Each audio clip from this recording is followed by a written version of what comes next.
ખારેડા ગામ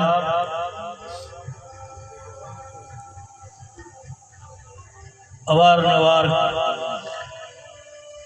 ઘણા મહાપુરુષોનો અહીંયા ગહારો છે।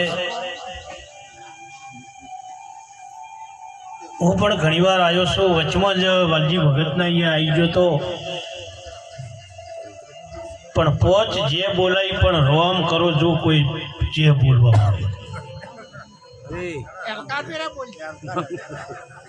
છેલ્લે ભગવાન ભોળાનાથની જય બોલીને કીધું હાથ ઊંચા કરાવું પણ મારો વાલો કોબેડામાંથી બહાર ના ખાલી જે બોલો બીજું તો મહાપુરુષોને જેને જેની ફરજ પડશે ને એ બોલશે। આજે એક પુણ્યતિથિ નિમિત્તે જે કુટુંબે જે પરિવારે આટલા બધા સંતો તેડી હરિભક્તોને તેડ્યા સગાવાલા દરેકને આમંત્રણ આલીને જે દર્શનનો લાભ અપાયો તે બદલ એ પરિવારને તો તાળીઓથી વધાવો। હાથ હાલ્યા હોય તો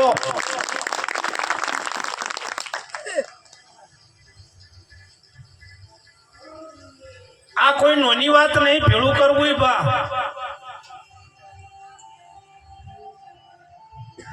અને મહારાજે વિષ્ણુગીરી બાપુએ પણ કીધું મુદ્દો તમને કહી દીધો એમની કે કશું ના થાય તો મા બાપના તરફ ધ્યાન આપજો બા। અને મા બાપ છે ને એ જ પહેલા ભગવાન છે આ શરીરના। અને શરીર હશે ને તો સંતનું શરણું સ્વીકારશો ને એ જન્મ મરણમાંથી નીકળવા માટેનો એ અવતાર બીજો અવતારમાં જન્મ મરણમાંથી મટી જાય પણ પહેલા હોય તો કોઈ મા બાપ છે। પણ મા બાપની સેવામાં કચાશ ચો પડે છે ખબર છે? એકવાર મેળામાં પતિ પત્ની ને હારે 100 વર્ષનું બાળક હતું। 6 વર્ષના બાળકને લઈને મેળામાં ગયા। માની ઓગળી પકડીને બાળક ચેડ ચેડ ચાલતું હતું બા। અને બરોબર ભીડાઈને ભીડમાં ધક્કમ ધક્કા થયા। બાળકને ઓગળી મુકાઈ જઈ। બાળકને માયાની પકડતા વચ્ચે પબ્લિક પહેરી જઈ। બાળક છૂટું પડી ગયું, બાળક ખોવાઈ ગયું બા। એની માં રૂવે છે કે મારો દીકરો ચો છે। પોતાના પતિને કહે છે કે ગમે એથી ગોતી લાવો નકે હું પ્રાણ તજી દઈશ, હું મરી જઈશ। પોતાના પતિને અપમાન કરે છે, ગમે તોથી મારા દીકરાને ગોતી લાવો, એના વગર હું નહીં રહી શકું। ખાલી 10 જ મિનિટનો ગાળો થયો। 10 મિનિટનો આ ભાઈ હાવભાવ થઈ ગઈ, ગભરાઈ જાય એમ થઈ ગઈ। 10 મિનિટ પછી એના પતિની નજર પડી, છોકરાને જોઈ ગયો મારો દીકરો પડે ઉભો। અને દીકરાને લાવી અને કીધું કે લે તાણે એની બાથમાં લઈને ચૂમિયો લેવા માંડી। બેટા તારા વગર મારું જીવન નકમું, તું ના હોય તો મારું શું થાય? તારે ને પતિ બોલ્યો હવે એક વાત પૂછું કે શું કે કેટલી મિનિટ તારો છોકરો તારથી છેટો ગયો કે 10 મિનિટ? તો એમાં તારી આવી દશા આવી કે હા હું તો મરી દઉં? તો કે આપણે જુદા થયા 7 વર્ષ છે, હજુ સુધી મારી માં જોડે તું મન જવા દેતી નહીં। સમજાય છે? 7 વર્ષ થયા મારી માં જીવે છે અને તું મને મારી માં જોડે નહીં જવા દેતી, તો એ પણ એક બા છે, એની દશા શું છે બા? આટલી ઓર રાખજો બા, કે પાછળથી પસ્તાવાનો જ વારો આવશે। તમે જુઓ આ બધું શા માટે આ થાય છે?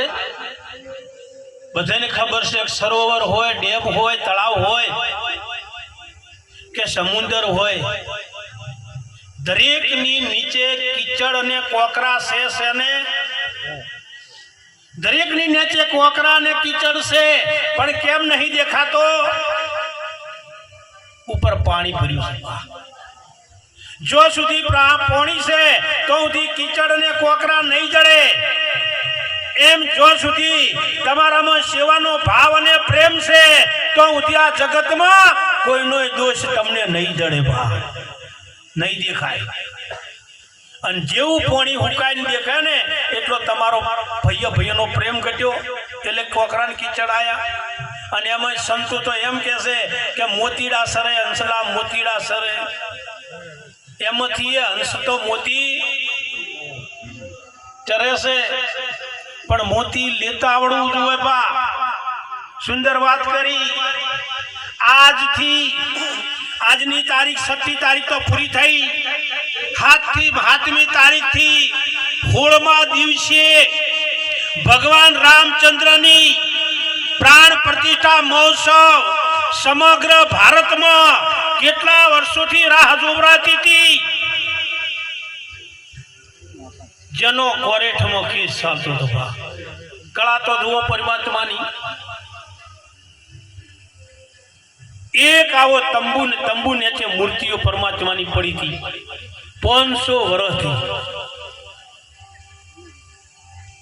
તો જેમ સંસારી પૂછે છે ને, લગ્ન કર્યા પછી પોતાની પત્ની એના પતિ પૂછે 5 વર્ષ પછી કે આપણે જુદા થશે તો ઘર જો હશે, પૂછે કે ના પૂછે?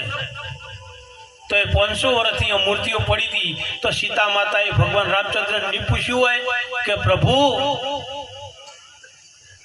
ત્રેતા યુગમાં તો હનુમાનજીએ પ્રાણ પ્રતિષ્ઠા કરી અને ગાદી ઉપર બેહાર્યા હતા આપણને, પણ 500 વર્ષથી આ મૂર્તિઓ અહીંયા છે, તો હવે આપણને કોઈ ગાદી ઉપર બેહારશે કે નહીં બેહારે? આપણી પ્રાણ પ્રતિષ્ઠા થાય કે નહીં? એ વખતે પ્રભુએ કીધું છે કે ઉત્તર ગુજરાતમાંથી એક નરેન્દ્ર મોદી આવશે અને આપણી પ્રાણ પ્રતિષ્ઠા થશે. અને સમય ભાઈ આવી ગયો છે, તો બીજી જે ના બોલો તો એક રામચંદ્ર ભગવાનની જે બોલો બાપા. બોલીએ રામચંદ્ર ભગવાન કી.